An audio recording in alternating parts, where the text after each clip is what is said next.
want to welcome to the stage Special Envoy Ambassador Dennis, fellow counselor at the William Davidson Institute for a special interview with Aluf Ben. Good afternoon. Good afternoon. Ambassador Ross, after all these years when I used to watch you with the briefcase, all the peace talks, I can't think of a better or a longer observer of the state of Israel, of Israeli politics and leadership. I think you worked closely with 7 prime ministers since Shamir, then Rabin, Peres, Netanyahu, Barak, Sharon, Olmert, and Netanyahu again. Do you feel, do you see, are you worried about an erosion in Israel's commitment to its democratic values? Well, you know, I have worked with a lot of different Israeli prime ministers over the years, and I have also seen different periods when some of Israel's basic institutions have been under assault. It's not the first time Israel's Supreme Court has been under assault. So I've seen manifestations of this before. I will say when I see certain laws pushed, like the nationality law, the nation-state bill. Right. Yeah. When I see something like that push, you know, it sets off alarm bells. One of the things that sets Israel apart in this region is it really is a democracy, and it can't be compared to anybody else in this region. And by the way, that is one of the core elements that binds Israel to the United States. In some ways, it becomes more important in the United States now than ever before, and I'll explain why. The demographics in the United States are changing.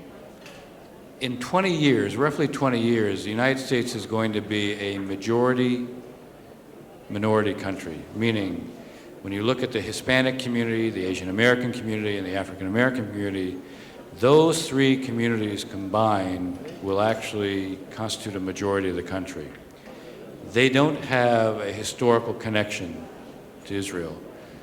And so Israel as a democracy becomes even more important for those kinds of communities. And the elements, as I said, that bind us, I think, are very strong, particularly at a time when you have a region that's undergoing a kind of, not an unbelievable level of turmoil, but also you see the growth of ISIS, you see radicalism, you see the struggle that goes on here. Israel stands out. But you know, in the past, when there were crises in Israeli democracy, they were mostly fueled by the peace process. The protest against Oslo, obviously the Rabin assassination, which was maybe the worst moment, and then the struggle against the Gaza disengagement. This time around, there is no external reason. Nobody is trying to remove even one settler. And even the freeze during President Obama's first term did not result in any serious debate within Israel. From your observation point, how do you explain that? What happened in Israeli society? Well, it's a good question. I mean, you don't have that kind of galvanizing issue that normally would create some of the internal pressures we've seen. Look, I think that there is a kind of struggle over values, which is not, by the way, it's not unique to Israel right now. You have, look at throughout internationally, there is the middle class being under assault. Look in Europe, look at the growth of the right in Europe.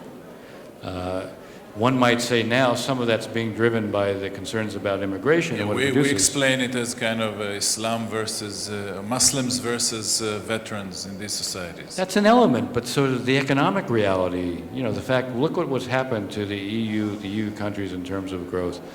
Look at the impact of austerity measures in some of the southern European countries. It's the assault on the middle class, and the assault on the middle class ends up creating an appeal of those who find other ways to try to make themselves a kind of focal point politically. And I think at times what we've seen is the fringes in society end up becoming more important and the center begins to shrink. So you think it's a kind of social impact that then in the Israeli context it translates into nationalism?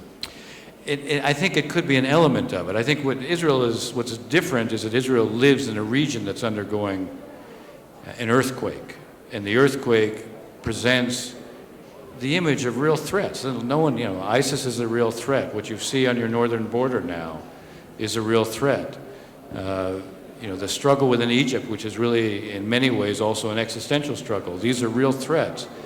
So it's superimposed on, I think, challenges to the middle class are also real threats, and the combination of those can lead people to fall back on what creates fear. And fear, whenever fear is kind of the preoccupation, a lot of the fundamental elements in any democratic society, they also are under risk. They are under threat. If we combine both issues, democracy and your days in the peace team, there is a certain paradox here. Do you agree with the argument that Israel cannot be a Jewish democratic state as long as the occupation goes on and there is no viable two-state solution on one hand? On the other hand, there's the argument that the complexity of the Israeli political system, of the Israeli democracy itself, makes it impossible to get there, to make this two-state solution happen. Well, first, to produce a two-state solution, it also takes two sides. Look, I hope that regardless, whoever heads the next government in Israel needs to be prepared to take an initiative on the peace issue, even if the Palestinians are not going to respond, because the delegitimization movement internationally is such that Israel needs to demonstrate with a readiness to take an initiative to show that it's prepared to do something. If it doesn't happen, it's not because of Israel. And that, I think, exists, given what's happening internationally. And back to the essence of your question, I think for Israel to be a Jewish democratic state, obviously it's going to have to contend with what is the occupation. And I would even say it's not just contend with the occupation, there is a demographic trend. One can debate the timing of it. I mean, whenever I see people say, oh, but it's not happening right now. It's not a question of whether it's 10 years, 15 years, 20 years. It's going to happen at some point. And by the way, there is the issue of the tipping point. It's not when you suddenly become 51-49. If it's a matter of rights, then 51% equal to one person. Yes, I think that's the point is, you want to be Jewish and democratic. You cannot be a binational state. I mean, when I hear people talk about binational state as for Palestinians who say, let's just have one person, one vote, and some on the Israeli right who say, oh, let's do this. First, just look in the Middle East. Can we find any place in the Middle East where we have two strong national identities that are at peace? That's a rhetorical question. Even, I would say, look outside the Middle East. You find it's not so easy. Even in Belgium it's difficult, although they don't kill each other or do anything violent, but it doesn't really work. That's right. So that's not a solution. So the reality is, given what are the demographics and given what is the effect of occupation, it is in Israel's, for the well-being of Israel as a Jewish democratic state requires it to deal with this. And even if the Palestinians are choosing a different paradigm right now, which I think they may be in terms of going the international route, one way to change that is to take an initiative which allows you to get the international community back on your side, which will then put pressure on them. How can you do that? Well, I mean, there's several things I would like to see the next government do. One is, first and foremost, make your settlement policy consistent with your two-state policy. Don't build in what you think is the Palestinian state. Build only in what you think is your state. Yes, the border still has to be negotiated, but until that time, you make a declaration.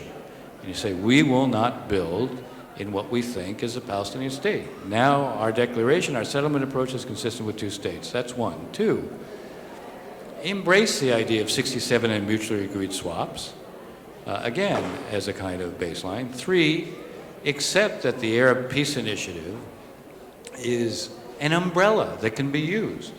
Adopt those three positions, and I think suddenly you have just offered an initiative that changes the dynamic internationally and potentially can change the dynamic with the Palestinians. At a minimum, puts the Palestinians in a position where they have to do something. But can the Israeli political system, in the way it is composed, in the multi-party system, with the need for for endless coalition maintenance, sustain not just these declarations, because even the Netanyahu government went part of the way towards them. Can it sustain its implementation? I could ask you that question. Look, I think you were there in the room with all these guys when they had to tell you, well, I would do this or that, but behind me there is Lieberman or whoever makes it difficult at any Look, given point. I never discounted the politics. But there's always, you have choices you have to make. No one ever says the choices are easy. You look at what are strategic imperatives, you look at what are political imperatives, and there are times when for the future of the state, you choose the strategic imperative. And I suspect that the country, when strong leaders, when they lead, I think the country has a tendency to follow. And what is the impact here of the what you call the delegitimizations, the delegitimization of Israel, the BDS movement, which I think doesn't really filter to the minds of most Israelis who don't feel its impact? Look, how do you see it I think filtered it has inwards toward Israel? I think it has a momentum in Europe right now. I think it can be diffused. The BDS is a movement that almost by definition is a dishonest movement because... Why? Because BDS is actually about one state. If you look at the principles that guide BDS, it's about one state. But they're able to focus on the settlement issue and use that to basically create an impression, no, it's just related to the occupation. That's why I say take the settlement issue away from them by making your settlement policy consistent with two states, and then you expose BDS. And if you don't, you have a reality today that in Europe, there is a division between those who genuinely accept Israel, but think that the occupation and the settlements are wrong. And right now, they focus on what they see as wrong, and if Israel that takes an initiative that says, look, we're prepared to do our part. We've seen it before when Israel has seen to do its part, and if the Palestinians aren't responsive, then you get a kind of responsiveness from the rest of the world. Right now, there's a momentum behind those who, basically are prepared, and it seems to me, they don't see themselves as part of delegitimization, but they're attracted to those who focus on the issue of the settlements, and that is part of the delegitimization. And I think it affects Jewish communities around the world as well. This is, in a lot of ways, it's the new anti-Semitism. If you support Israel as a Jewish state, as a Jewish democratic state, then by definition, you must be illegitimate as well. So let's cross the Atlantic from Europe to the United States. From a Jewish American point of view, how difficult is it to be a Zionist liberal today? Is it possible?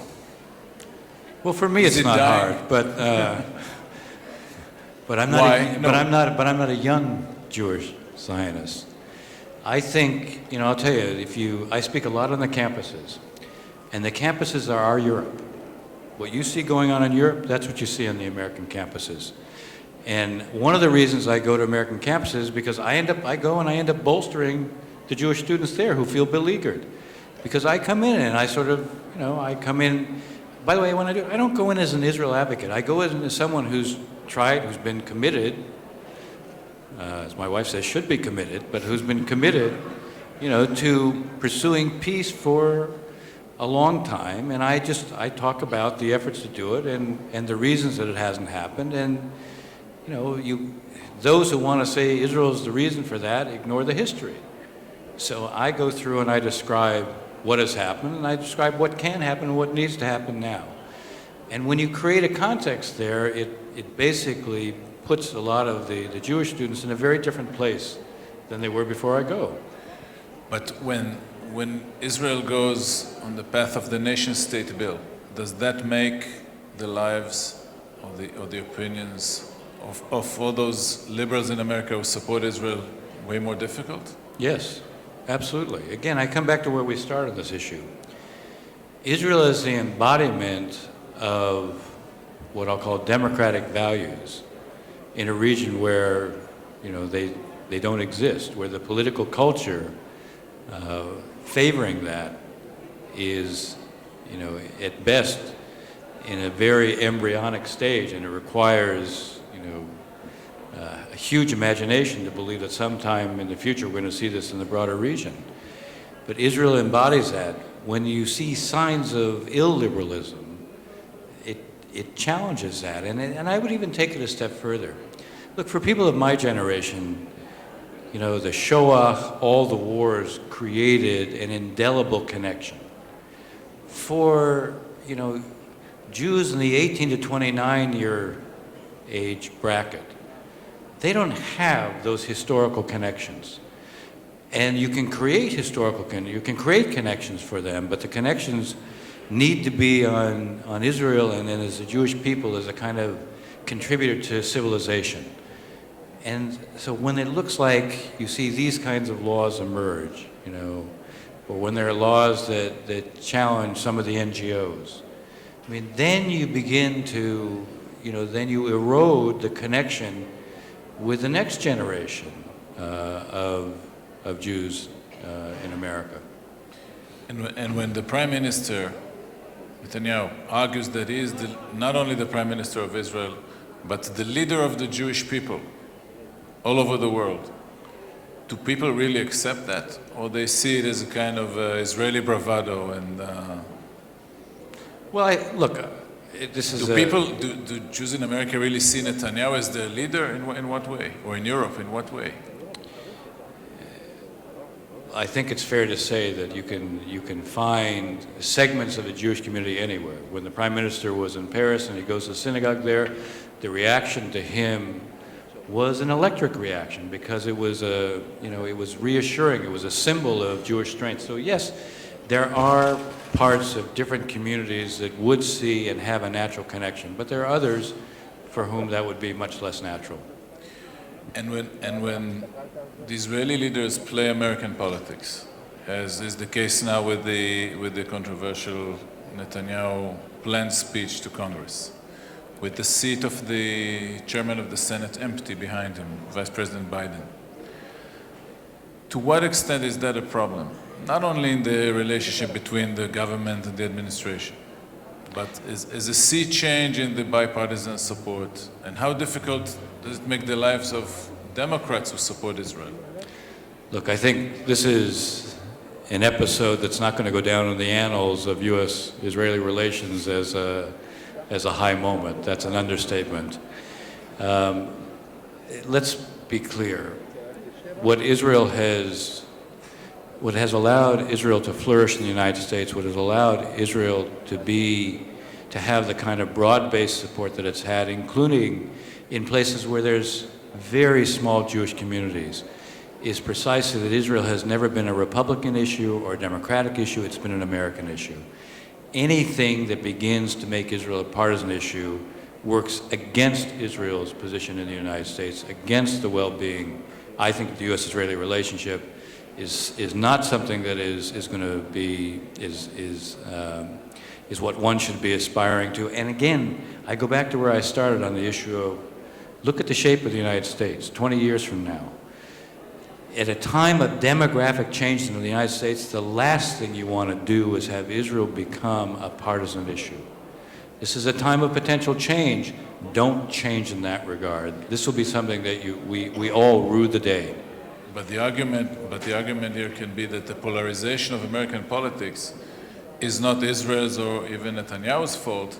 It goes all over, across the board. They can't agree. The Democrats and Republicans could barely agree on anything these days. And But that they- wasn't the case, I don't know, during the Cold War. I mean, you began your career Right. as a Cold Warrior, and at that time there was way more agreement on most issues, or at least most foreign policy issues. Right, but there's been one area in foreign policy that consistently has been marked not by polarization but by agreement, and that has been Israel. That has been a bipartisan issue. Look, when the Prime Minister came to the Congress in 2011, May of 2011, I think he got 38 standing ovations. Yeah, I was there. All right, from both sides of the aisle. This wasn't like what I call the State of the Union, where one side stands up and the other side sits down. It wasn't that, because it reflected the reality that Israel is a nonpartisan issue. An invitation that comes from the Speaker of the House where he doesn't even consult his Democratic colleagues, goes behind their back. Forget the relationship with the White House. You don't do business that way. And to make Israel a partisan issue is simply a mistake. When you make a mistake, admit it. One way you overcome mistakes, acknowledge them. And then you go about and you fix it. By the way, is it a mistake for the Republicans as well? Yes, I think so. Why? Because I think in the end, even among them, it'll begin to produce some dissidence. There are many Republican supporters of Israel who also believe that Israel shouldn't be a partisan issue. Maybe there's some who feel that way, but Because many who feel that it should be a nonpartisan issue. One thing that I see missing from the American debate is what I call two-state Republicans. I mean, when you began the peace process, the Republicans were those who were pushing Shamir, not the Democrats. It was Bush and the Elder and Baker and Scowcroft and people like that. That's right. And I think they all but disappeared. Well, I think there's a lot of, look, I guess the way I would put it is the center in the U.S. today has shrunk as well. When I first started, look, I'm what I describe in many ways as an extinct species. I'm a political appointee of 2 Republican presidents and 2 Democratic presidents. Pretty hard to... And this would be impossible today for the next generation of officials. I hope it can happen again. I mean, it serves our interests that should be the case. But look, I still think when you go up and I can speak across the aisle, and I obviously am an advocate for 2 states, and I find responsiveness on the Republican side to this as well. Because it doesn't echo here. It may not echo here, but I still think it exists, and I still think there is again, those who are strong supporters of Israel, Republican or Democrat, value Israel as for what it represents. Look, Israel is a country with whom we have shared interests, and typically those who threaten Israel also threaten the United States. It is a fact. So there's a question of shared interest, but the sense of shared values is deeply embedded in the psychology of most Americans, and that includes, again, across the aisle. And I would hate to try to suddenly see that become a partisan question as well. So what you're saying is that beyond dealing with the problem of the speech and its timing and so on, and the insults to the White House or to Democrats, you think that any next or future Israeli Prime Minister would have to work hard to strengthen the visibility of these shared values? I think that's very important. But again, I come back, we are a country that's also undergoing our own demographic changes, and that requires being mindful of that. I was one of the original authors of strategic cooperation with Israel. And this goes back to the early 1980s. And the mindset behind that was that, there were those who felt, the only reason that there's support for Israel is just because of narrow political reasons, not because of anything. George Marshall and Right. Clifford argument Right. in 48. Exactly. Should we support Right. the Declaration of Independence or Right. not? And it was deeply embedded on our side. I have a book that's coming out later this year on the U.S.-Israeli relationship from Truman to Obama, and I do a chapter on every administration, every president, and what was going on within it. And so when I was when I was focused on this, one of the things I wanted to show was, no, we have a set of interests as well. I wanted to show it's not just values, it's also interests. And it's not politics, it's values and interests. Well, the focus on values these days, in my mind, becomes in some respects even more important, because we're undergoing our own set of changes and reminding ourselves, particularly when you look at this region, that Israel's reliable because it is who it is ultimately, because it is a democratic state.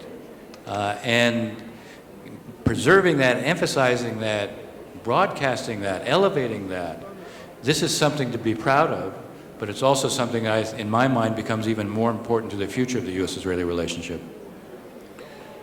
Yeah, I'm not sure that many voters are aware of that this is also an important part of our foreign policy and strategic strength vis-a-vis the U.S. And is Europe lost for Israel, or can Europe be fixed as well? I think it can be, I think it's more complicated than it has been in the past.